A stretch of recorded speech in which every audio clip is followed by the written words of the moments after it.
네, 오늘 하나님이 저에게 주시는 말씀은 요한 1서 2장 12절에서 17절까지 말씀입니다. 요한 1서 2장 12절에서 17절까지 말씀입니다.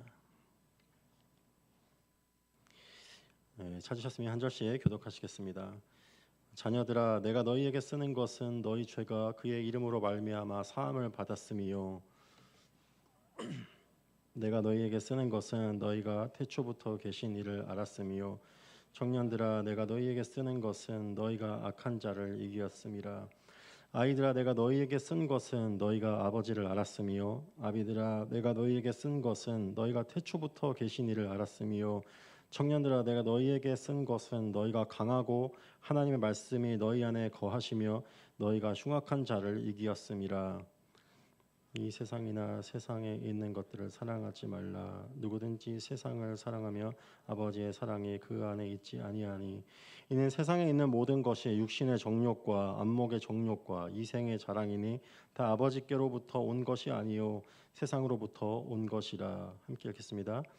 이 세상도 그 정욕도 지나가되 오직 하나님의 뜻을 행하는 자는 영원히 거하느니라. 아멘. 제가 마지막 설교를 준비하면서 어떤 본문으로 메시지를 전해야 될까 참 많이 고민을 했습니다. 특히 저희 디바인 대학 청년부 청년들을 생각하면서 어떤 메시지가 그들에게 도움이 될까를 좀 생각을 해보았습니다. 그러다가 제가 제 20대, 30대 청년의 때를 한번 떠올려 보았습니다. 그때를 생각하면서 그때 뭐가 가장 힘들었지라는 생각을 좀 해보았습니다. 제가 그때를 생각해 보면은 그때 20, 30대를 지나면서 저에게 가장 힘들었던 것은 방향을 알지 못하는 것이었습니다. 나는 어디를 향해 나아가고 있는지, 하나님께서 나를 어디로 인도하고 계시는지 알지 못할 때가 저는 가장 많이 힘들었던 것 같습니다. 우리의 신앙 여정 가운데 우리가 지난 날들을 돌아봤을 때 깨닫게 되는 것이 있죠. 모든 것을 다 지나고 뒤돌아봤을 때, 그래서 그때 하나님이 그런 시간을 허락하셨구나 라고 깨닫게 되는 것들이 있습니다. 하지만 우리가 꼭 모든 것을 지나고 나서야 하나님의 인도하심을 깨닫게 되는 것만은 아닙니다. 우리가 성경을 통해서도 분명히 우리가 알 수 있는 사실이 있죠. 지나간 날들을 깨닫을 수도 있지만은 앞을 우리가 바라보고 깨달을 수 있는 사실이 있습니다. 신앙의 여정 가운데 앞으로 겪게 되는 일들이 무엇이 있고 하나님께서 나를 어떻게 어디로 인도하시는지를, 그 과정들을 우리는 말씀을 통해서 깨달을 수 있게 됩니다. 오늘 본문에서 요한은 그 세 단계의 신앙적인 성장의 과정을 구별해서 우리에게 알려주고 있습니다. 이제 유아기와 청년기와 그 장년기를 세 가지로 구분해서 알려주고 있는데요. 저희가 여기서 알아야 되는 것은 나이로 구분하는 것이 아닙니다. 이 신앙적 성숙도에 따라서 구별하는 것을 우리는 알아야 되는 부분입니다. 오늘 본문 말씀을 통해서 그 신앙의 여정 가운데, 성장하는 가운데 우리가 어떤 단계들을 거치게 되는지, 그 단계 가운데 어떤 일들이 일어나고 또 하나님께서는 그 과정 가운데 우리가 무엇을 하기를 원하시는지를 함께 배우기를 원합니다. 하지만 저는 또 그런 생각을 또 하게 됐어요. 이런 앞으로 일어날 일들, 인도하시는 것들을 나누기는 하는데 그런 것들이 다 지금 안다고, 미리 안다고 도움은 되지 않는데라는 생각을 좀 하게 됐습니다. 왜 어릴 때 그런 적 있으시지 않나요? 이제 부모님이나 동네 친한 형이나 교회 공동체의 형 누나들이 너가 나중에 대학교 졸업하면은 그때 이러한 일들을 이제 알게 될 거야라고 알려주고, 나중에 결혼하면 알게 될 거야, 뭐 그렇게 알려주는 것들이 있는데 그 당시에는 그게 별로 그렇게 공감이 되지 않았어요. 왜냐하면 그걸 겪지 않았기 때문이죠. 근데 나중에 그런 일들을, 그때 내가 들었던 것들을 내가 실제로 겪게 될 때, 그래서 그런 말들을 해줬구나라고 깨닫게 되는 것들이 있었습니다. 오늘 제가 전해드리는 그 설교 그 내용 가운데 아마 여러분이 그 각 단계마다 특별히 공감되는 부분이 있을 거라고 생각해요. 그 이유는 그 단계에 여러분이 지금 있기 때문입니다. 그 말씀을 들으면서 아, 내가 이런 상황에 있는 거구나. 하나님이 나한테 이것을 하길 원하시는구나 등을 말씀을 통해서 여러분이 한번 생각해 보셨으면 좋겠습니다. 첫 번째 신앙의 단계로는 하나님의 자녀가 되는 단계가 있습니다. 우리는 하나님의 자녀가 될 때 그때부터 하나님과 동행하는 신앙의 여정이 시작됩니다. 여러분, 하나님이 여러분의 아버지가 되심을 믿으시나요? 저는 아멘이시죠. 저는 모태신앙으로 교회에서 자라면서 그 사실을 한 번도 부정해 본 적이 없었습니다. 당연히 하나님이 저의 아버지가 되시죠. 하지만 제가 어렸을 때 초중고 그때 시기에 믿지 못하는 사실이 있었습니다. 그거는 하나님이 나의 아버지가 되시지만 나를 사랑하신다는 그 사실을 저는 믿지를 못했어요. 솔직히 말씀드리면 한 번도 그걸 진심으로 느껴본 적이 없었습니다. 어릴 때 보면은 그럴 때 있잖아요. 그 중고등부를 들어갔는데 형 누나들이 중학생 고등학생 형들이 막 손을 들면서 막 감격해서 눈물을 흘리면서 예배드리는 그 모습을 보면서 아, 저런 게 하나님을 사랑하는 거구나. 저렇게 하면 하나님을 사랑할 수 있는 거구나라는 막연한 그런 생각을 가진 적이 있었습니다. 근데 저는 그렇게 못 하겠는 거죠. 그렇게 하나님을 사랑하고 그렇게 표현하고 싶은데 그게 안 되는 거예요. 제가 미국에 오기 전에 형이랑 단둘이 기도원을 간 적이 있었습니다. 어떻게 간지는 모르겠어요. 저는 중학교 1학년이고 형은 중학교 2학년이었는데 그때 아버지가 미국 오기 전에 기도원을 한번 다녀오라고 명령을 내리셔서 뭐 어떻게 버스를 타가지고 그 한월산 기도원이라는 데를 다녀왔습니다. 그때 당시 아주 유명한 기도원인데요. 솔직히 말씀드리면 중학교 1학년, 2학년 청소년들이 감당하기 힘든 어떤 장면들을 많이 봤습니다. 아주 제가 좋게 설명을 드리자면 아주 과격하게 설교하시는 그 강사 목사님들이 계셨고요. 과격하다고만 말씀을 드리겠습니다. 그리고 방언으로 기도하면서 진짜 나무를 뽑을 것 같은 그렇게 기도하시는 분들이 밤에 막 소리 지르면서 흐느끼는 기도 소리가 끊이지가 않는 거예요. 여기저기서 막 기도하는 거죠. 그리고 밤에 이제 이 실내 대예배를 들어가기 위해서 문을 이렇게 여는데 저는 약간 사우나에 들어가는 그런 기분이 들었습니다. 거기서 열기가 이렇게 나오는데 거기서 기도 예배 드린 지 10분도 안 했는데 온 몸에 땀이 나는 거예요. 저는 그거를 태어나서 처음 경험해 봤습니다. 제가 그때 마지막 날 형이랑 같이 그곳에서 대예배를 밤에 드리면서 왜 그랬는지는 모르겠는데 제가 처음으로 기도하면서 눈물을 흘렸습니다. 저는 눈물을 흘리면서 아주 순진하게 그런 생각을 했습니다. 아, 내가 이제 하나님을 사랑하는구나. 내가 이제 하나님의 사랑을 느끼는구나라고 저는 착각을 했습니다. 하지만 안타깝게도 그 후에도 저는 하나님의 사랑을 느끼지 못한 채로 25살이 될 때까지 그렇게 살아왔습니다. 그러다 제가 25살 때 이제 나중에 좀 늦게 편입한 대학교 때 나갔던 교회에서 저는 그때 처음으로 하나님을 만났습니다. 하나님을 만났다는 것은 우리가 되게 난해하게 이해할 수 있는데 그것은 제가 지금 설명을 드린 것처럼 하나님의 사랑을 처음으로 알게 됐다는 거예요. 그것을 거부할 수 없을 만큼 그게 실제가 절대 아니라고 절대 말할 수 없는 전인격적으로 그냥 하나님의 사랑을 경험해 버린 것입니다. 하나님의 모든 존재, 모든 것이 실제가 돼 버린 거죠. 그때 저는 하나님을 처음으로 알게 됐습니다. 저는 이곳에 아직 하나님을 만나지 못한 분들이 있으실 수 있다고 저는 생각을 합니다. 저는 이곳에 계신 모든 분들이 하나님을 만나시기를 바랍니다. 왜냐하면요, 여러분, 하나님을 만나지 못한 삶은 너무 불행하기 때문입니다. 제가 지난날을 돌아봤을 때 하나님을 알지 못하고 하나님의 사랑을 알지 못해서 어떻게 해서든지 체험을 받으려고 발버둥 쳤던 그 시간은 제 스스로 봐도 너무 불행한 시간이었어요. 여러분, 그런 사람, 그런 존재들을 원하지 않나요? 늘 내 편이고 조건 없이 나를 사랑해 줄 수 있고 나를 늘 용서해 줄 수 없고 안타깝지만 우리 사랑하는 부모님들과 다르게 나의 모든 것을 조건 없이 용서해 줄 수 있고 인정해 줄 수 있는 그런 존재가 우리에게 너무나 필요하죠. 세상에 그런 존재는 없습니다.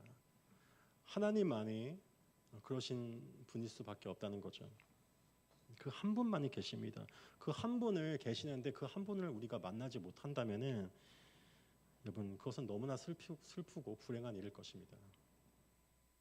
여러분 제가 자신 있게 말씀드릴 수 있습니다. 저는 어렸을 때 하나님을 만나는 게 정말 어려운 건 줄 알았어요. 그리고 불가능한 건 줄 알았습니다. 저한테는 일어나지 않는 일이라고 생각했어요. 근데 여러분 하나님을 만날 수 있습니다. 내가 이 삶에서 무엇을 해도 채워지지 않는 그 공허함이 있다면은 더 이상 희망을 걸 수 있는 곳이 아무것도 남아있지 않다면은 그때 하나님을 만날 수 있습니다. 하나님을 찾고자 하는 그 간절함과 목마름이 있다면은 그걸로 충분해요. 그걸로 충분히 우리는 하나님을 찾고 하나님을 만날 수 있습니다. 간절히 하나님을 찾을 때 하나님이 분명 우리를 만나 주실 것입니다.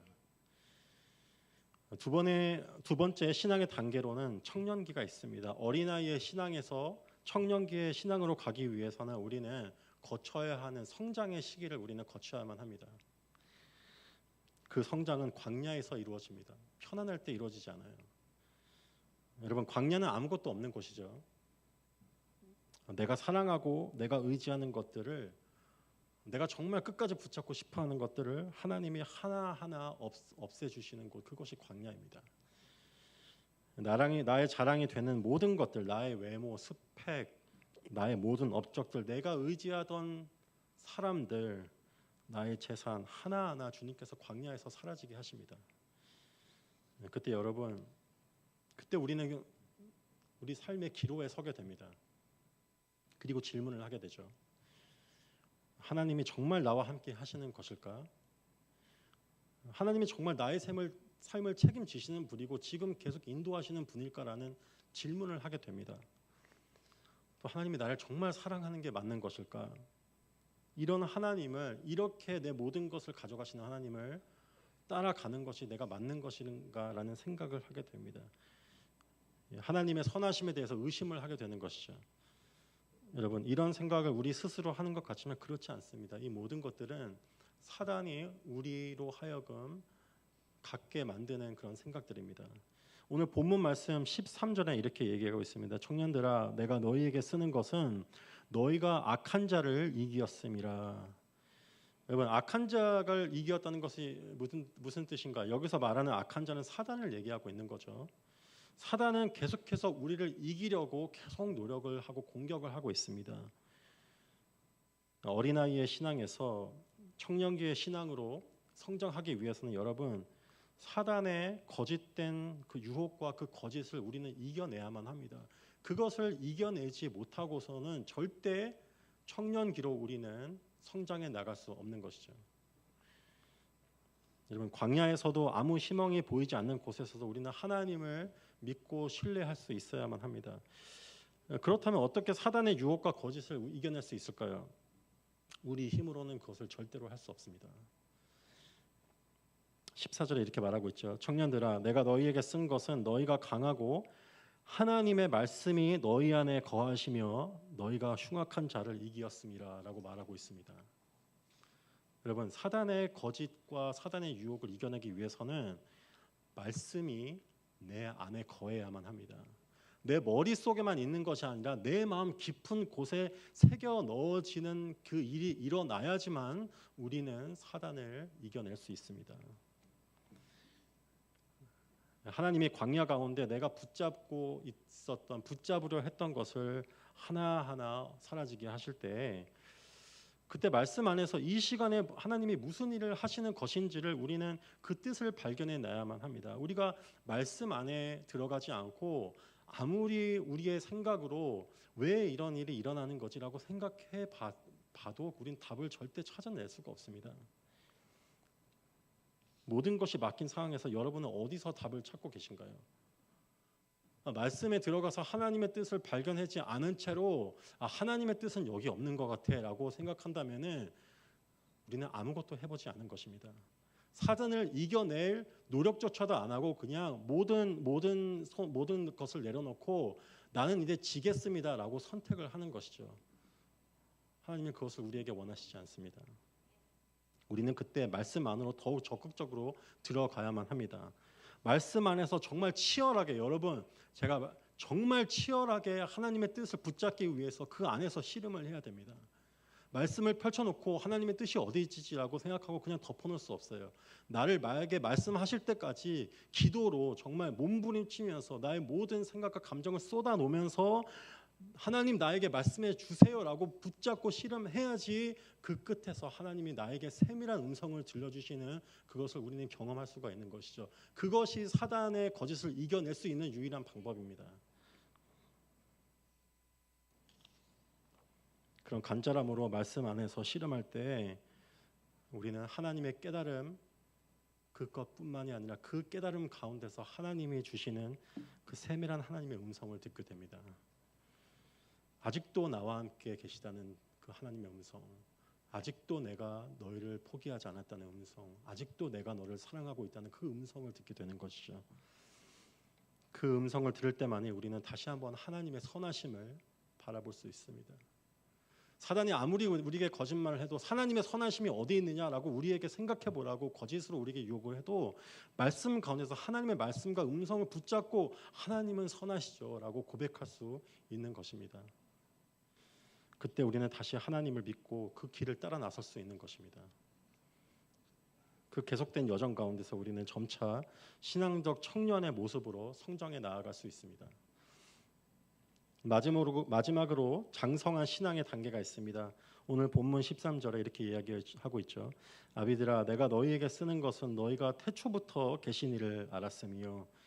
여기서 요한이 말하는 태초부터 계신 이는 우리는 예수님이라는 사실을 우리는 짐작해 볼 수 있습니다. 그 이유는 요한이 쓴 글에서 그 힌트를 우리에게 들려주고 있기 때문이죠.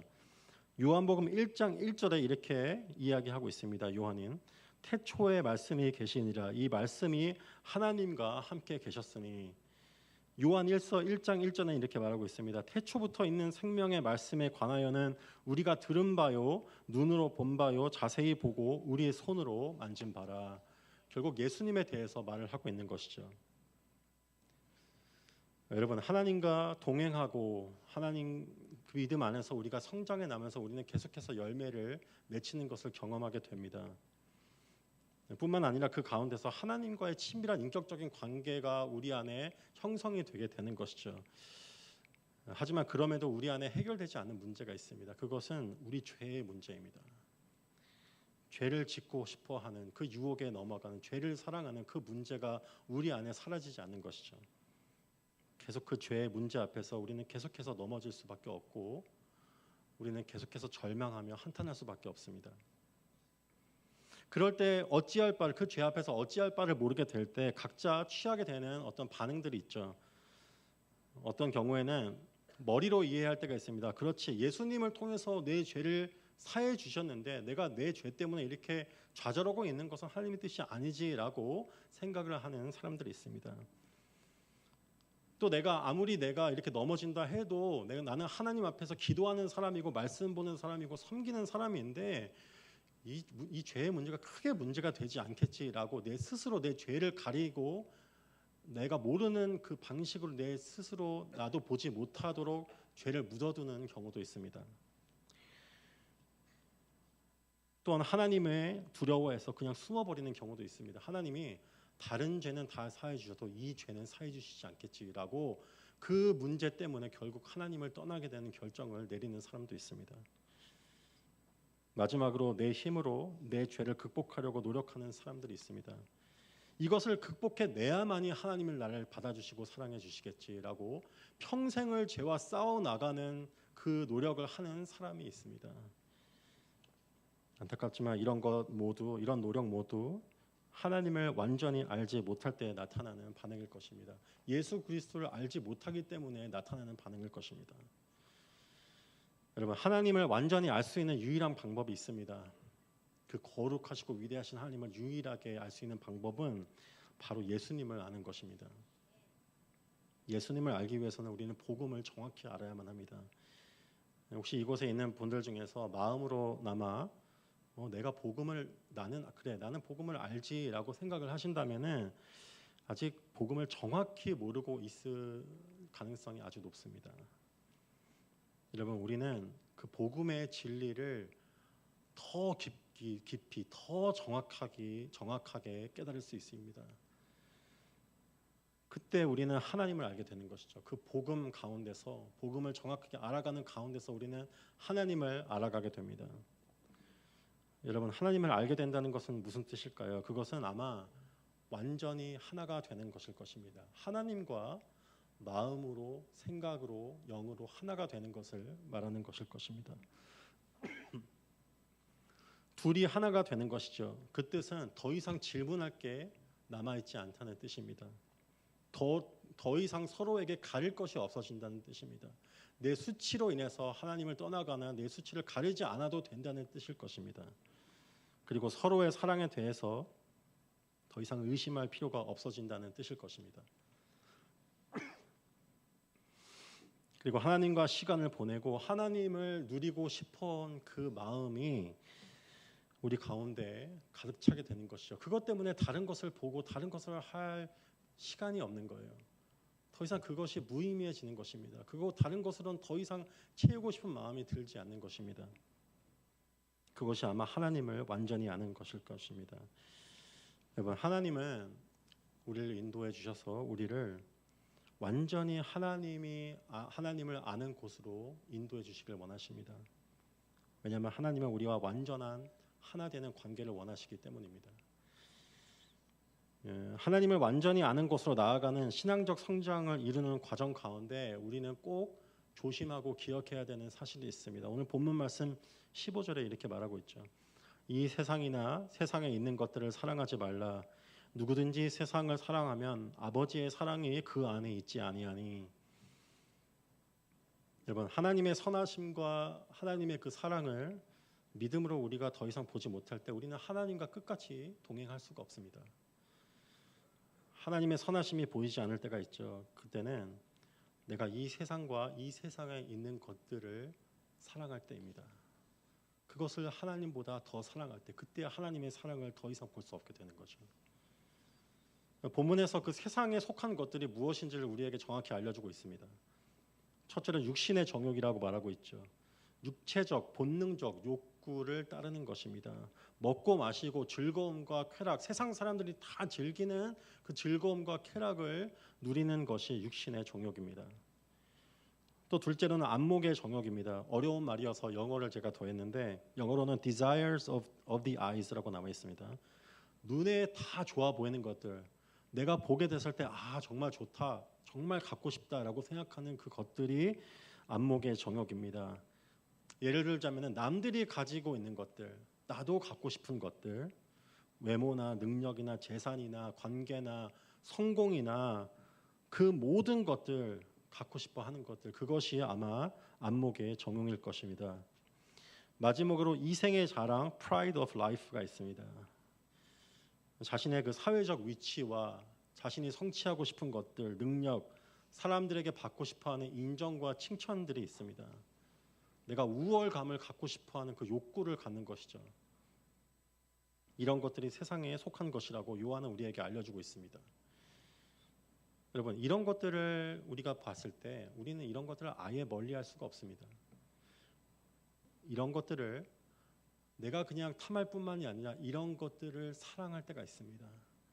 이런 것들에서 벗어날 수 없을 때가 있는 거죠. 즐거움을 누리고 싶고 쾌락을 누리고 싶고 인정을 받고 싶고 그것을 갖고 싶은 것에서 벗어나지 못할 때가 있다는 것입니다.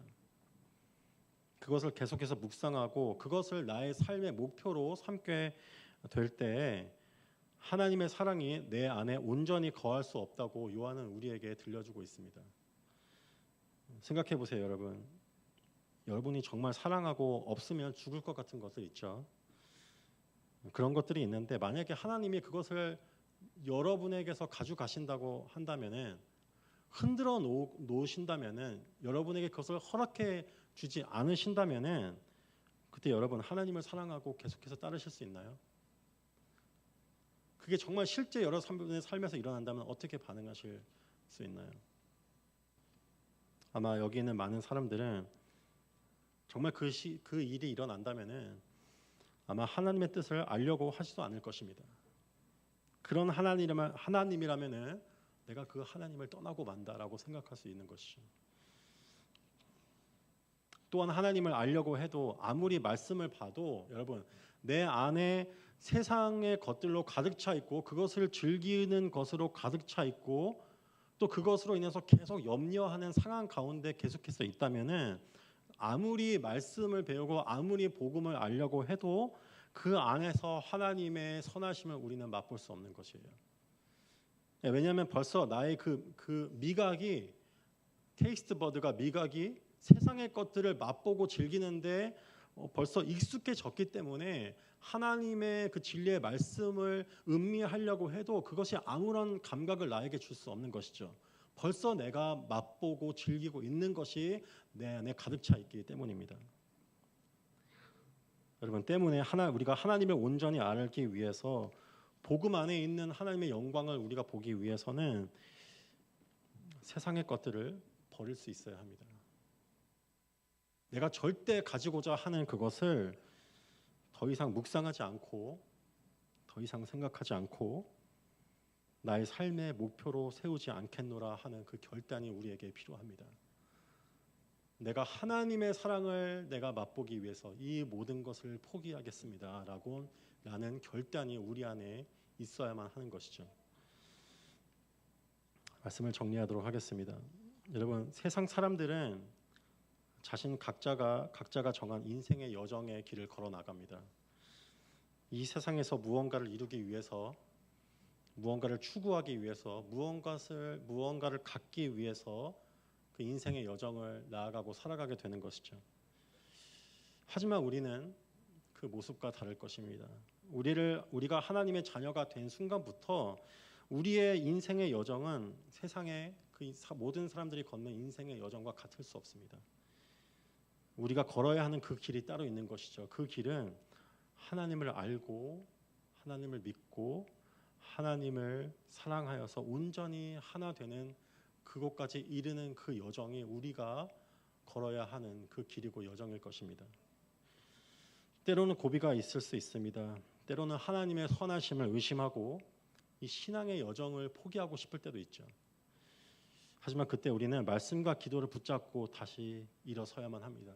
사단을 대적해야 되는 것이죠. 이때가 정신을 바로 차리고 내가 사단에게 지지 않고 하나님의 말씀으로 하나님이 내 마음에 거할 때까지 새겨질 때까지 그 안에서 몸부림치고 씨름하는 그 결단을 내려야만 하는 것입니다. 그때 우리는 다시 일어서서 나에게 주신 길을 걸어 나갈 수 있는 것이죠. 또 우리를 다시 찾아오셔서 그 말씀 가운데로 우리를 인도해 주시는 하나님의 신실하심이 우리 가운데 있기 때문일 것입니다. 하나님을 온전히 아는 곳으로 나아가기를 바랍니다. 그때 이 세상의 것은 더 이상 아무 의미가 없게 될 것입니다. 하나님을 온전히 알 때 내가 사랑하던 그 모든 것들이 아무 의미가 없어지고 오직 하나님으로 기뻐하고 그분의 뜻에 순종하는 그 순종의 기쁨만이 우리 가운데 남아있을 것입니다. 오늘 본문 17절 말씀이 이렇게 말하고 있습니다. 이 세상도 그 정욕도 지나가되 오직 하나님의 뜻을 행하는 자는 영원히 거하느니라. 이 축복이 저와 여러분에게 임하기를 축원합니다. 기도하시겠습니다. 주님 감사합니다.